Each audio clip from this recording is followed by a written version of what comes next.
Yaqin Sharqda vaziyat kutilmaganda keskinlashdi va bu safar qarama-qarshilik markazida qudratli Amerika Qo'shma Shtatlari hamda uning eng yaqin ittifoqchilaridan biri Saudiya Arabistoni turibdi.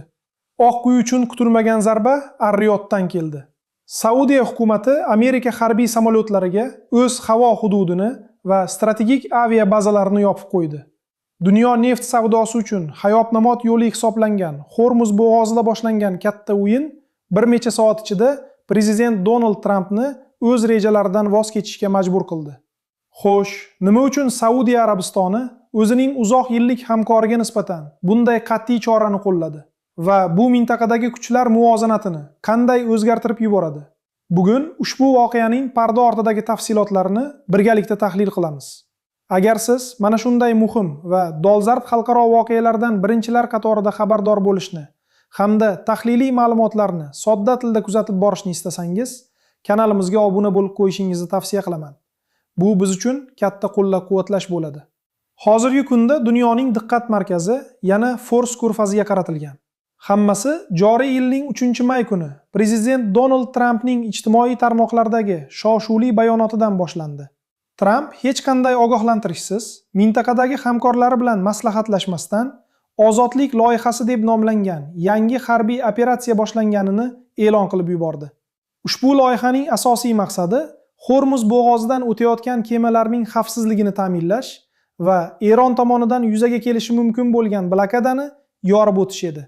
Biroq Amerika prezidentining ushbu kutilmagan va bir tomonlama qarori Saudiya Arabistoni rahbariyatining keskin e'tiroziga sabab bo'ldi. Saudiya Arabistoni uchun bu shunchaki harbiy harakat emas, balki ularning milliy xavfsizligi va mintaqaviy suverenitetiga daxldor masala edi. Ar-Riyod o'z hududidan foydalangan holda amalga oshiriladigan har qanday operatsiya avvaldan kelishilishi kerak deb hisoblaydi. Oqibatda Saudiya hukumati Amerika Qo'shma Shtatlariga qarshi misli ko'rilmagan cheklovlarni joriy qildi. Birinchidan, poytaxt janubi sharqida joylashgan Amerika kuchlari uchun o'ta muhim hisoblangan Shahzoda Sulton avia bazasidan samolyotlarni uchirish taqiqlandi.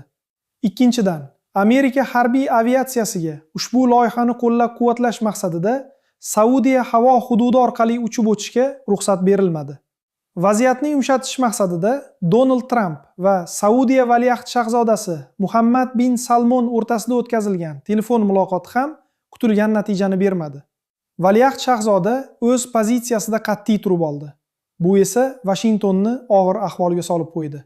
Chunki geografik joylashuv nuqtai nazaridan Saudiya Arabistoni va Iordaniya kabi davlatlarning ko'magisiz mintaqada kemalarni havodan himoya qiluvchi ishonchli mudofaa soyabonini yaratish deyarli imkonsizdir. 5-may kuni Pentagonda o'tkazilgan 36 soatlik qizg'in muhokamalardan so'ng Tramp o'z loyihasini to'xtatib turishga majbur bo'ldi. E'tiborli jihati shundaki, Amerika ma'muriyatining ushbu qadami nafaqat Saudiya Arabistonini, balki boshqa ittifoqchilarni ham hayratda qoldirgan. Ma'lumotlarga ko'ra, Tramp Qatar amiri bilan operatsiya boshlanib ketganidan keyingina gaplashgan. Ummonlik diplomatlarning so'zlariga ko'ra, Amerika Qo'shma Shtatlari loyihani e'lon qilib bo'lgachgina ular bilan maslahatlashuvlarni boshlagan.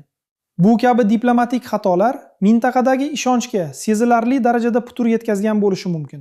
Hozirda Saudiya rasmiylari Amerika Qo'shma Shtatlari vitse-prezidenti J.D. Vance, markaziy qo'mondonlik va davlat kotibi Marco Rubio bilan doimiy aloqada bo'lib, kelajakdagi harakatlarni muvofiqlashtirishga harakat qilmoqda.